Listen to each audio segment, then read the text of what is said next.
Hello dear students, welcome to the class on antifungal drugs. In this class, let us discuss about terbinafine. So coming to the specific learning objectives for today's session, at the end of this class you should be able to explain the mechanism of action of terbinafine. You should be able to describe the pharmacokinetics of terbinafine. You should be able to enumerate the uses and adverse effects of terbinafine. So coming to the terbinafine mechanism of action, it belongs to the allyl amine. It is used orally as well as topically. So they are both effective as a oral formulation as well as topical formulation. They are effective against the treatment of dermatophytic infection as well as candidial infection.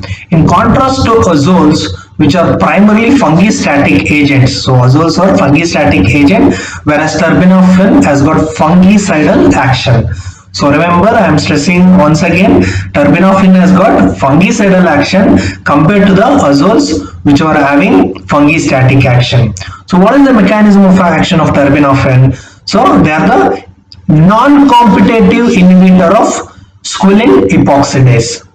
So if you can remember from the biochemistry, this squalene epoxidase forms the early step enzyme which are required for production or generation of squalene epoxide, which is a necessary component for formation of the fungal cell wall. So this squalene epoxidase gets converted into the lanosterol, and lanosterol further gets converted into the ergosterol by fungi to form a strong fungal cell membrane.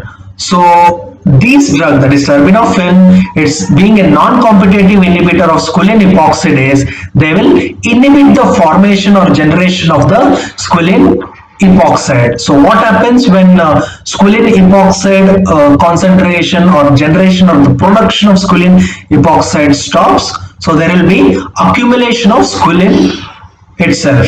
So since you are inhibiting the squalene epoxidase through terbinafine, so there won't be any conversion of squalene to squalene epoxide.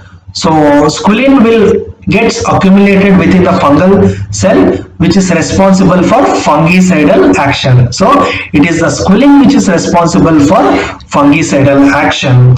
And remember, in the mammalian enzymes is inhibited, this terbinafine required for the inhibition of mammalian enzymes is 1000-fold higher than the concentration which is required to inhibit the fungal cell wall. The concentration which is required to inhibit the fungal cell wall activity, that is the enzyme squalene epoxidase activity, is inhibited at the lower concentration compared to the higher concentration which is required to inhibit the mammalian enzymes. So coming to the pharmacokinetic profile of terbinafine, 75% of the terbinafine which is administered orally or absorbed. Only the 5% or less than 5% will be absorbed through unbroken skin, that is skin.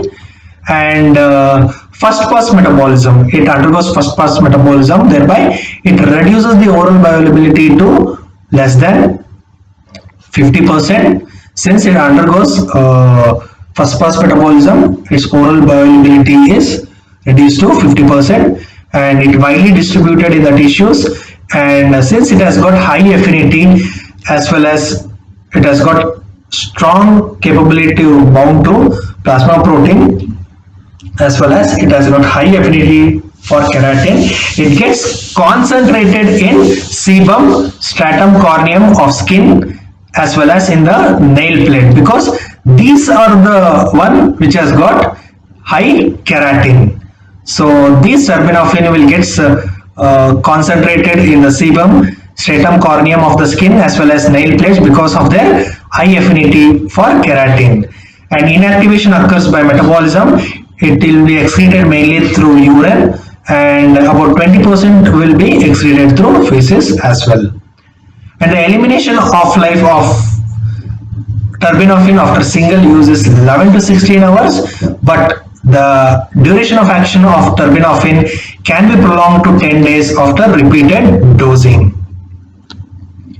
So coming to the side effect of terbinafine, Although it is well tolerated, as I said, antifungal agent causes GI disturbances. It will lead to gastric upset, headache, rashes, taste disturbance, hepatic dysfunctions like rise in liver enzymes, hematological disorders, severe cutaneous reactions.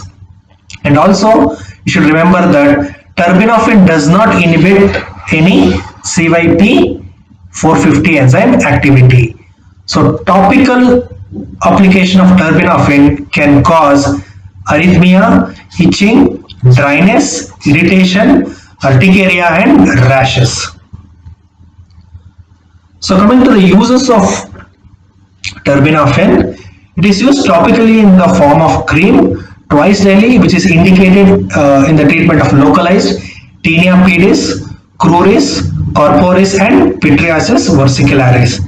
And also they are very effective in the treatment of onychomycosis, tinea capitis, and also those involving widespread lesions. So in these cases they are used in the form of tablets through oral route, but remember it is not effective in the treatment of pityriasis versicularis. So it may take around 3 to 6 months depending upon the site of infection. And remember, this terbinafine has got more than 90% efficacy in the treatment of nail infection. So efficacy in the nail infection treatment is 90%, which is higher than the gyzofulbin and itraconazole. So terbinafine is less effective against cutaneous and mucosal candidiasis. So coming to the summary, terbinafine is a non-competitive inhibitor of squalene epoxidase. Thereby, there won't be any conversion of squalene to squalene epoxide. So there will be accumulation of squalene, which is responsible for fungicidal action. Because of their high affinity for keratin, they get concentrated in the sebum, stratum corneum of skin and nail plates. 20% of the drug which is metabolized will be excreted through feces as well. And terbinafine does not inhibit CYP450 activity, thereby it does not involve much of any drug interaction. They are useful as a topical formulation in the treatment of tinea pedis, cruris, corporis, and pityriasis versicularis. And in the form of tablets, they are very effective in the treatment of onychomycosis, tinea capitis. Remember, they are having highly efficacious drug in the treatment of nail infection up to 90%. So the efficacy in the nail infection will be 90% with respect to terbinafine. Thank you.